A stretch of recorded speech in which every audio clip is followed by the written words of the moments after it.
Bill Kelty was, in my opinion, the most outstanding leader the ACTU had in my lifetime.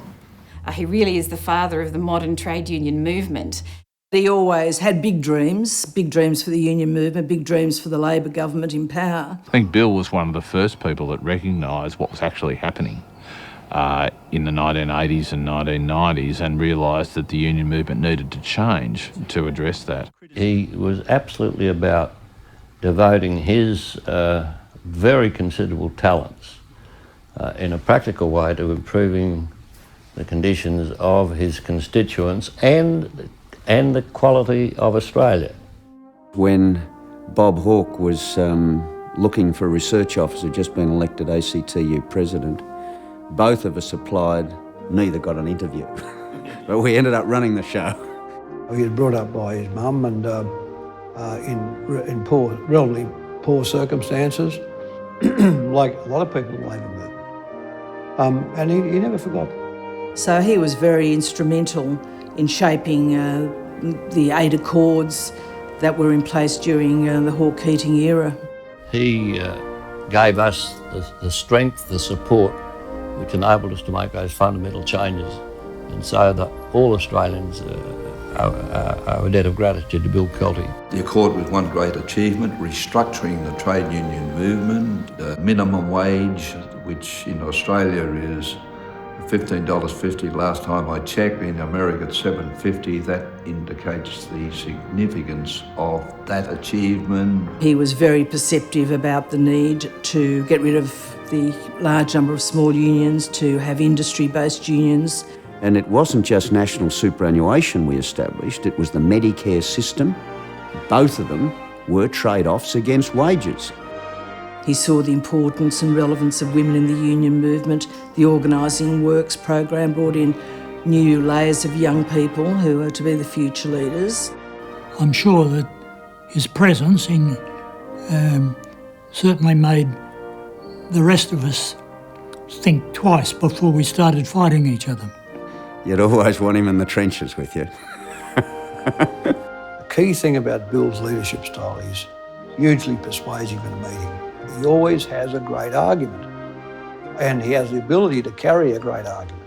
Bill dresses for the occasion, and as a backroom person, the occasion didn't really require much. I remember potato scallops were always high on the list, so I was a bit of a fan for potato scallops and takeaway food.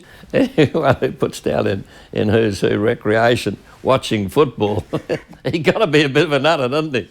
No, I've never been to Bill's home, never. Apparently he does craft work. And apparently he makes the most horrible cupboards in the history of the universe.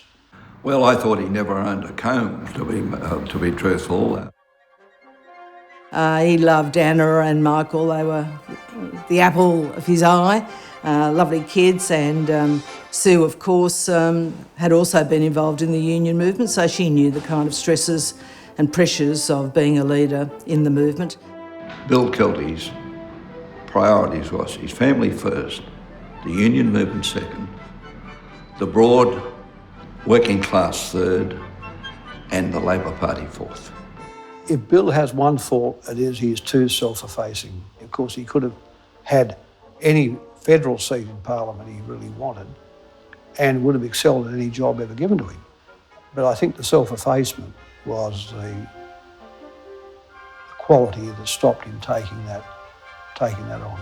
I did get him to come on the Victorian Branch Administrative Committee of the ALP, where he sat for 8 years. He said to me that was the worst 8 years of my life in terms of Friday nights. He did enjoy the drink in the pub beforehand, but the meetings were terrible. He knew he had a good mind. He didn't boast about it, but he brought it to bear on everything he dealt with in a way which was not offensive to people. Bill could have been CEO of anything he wanted. He was determined to give his life to working people. Why? A sense of, social goodness. In the end, that's what it is. It's a sense of social goodness. He's a great mate, great family man, but a great Australian. On behalf of the ACTU, I would like to thank you, Bill Kelty, for your vision, your passion, your commitment to the trade union movement that really has made it what it is today. We couldn't have been here without you. Thank you very much.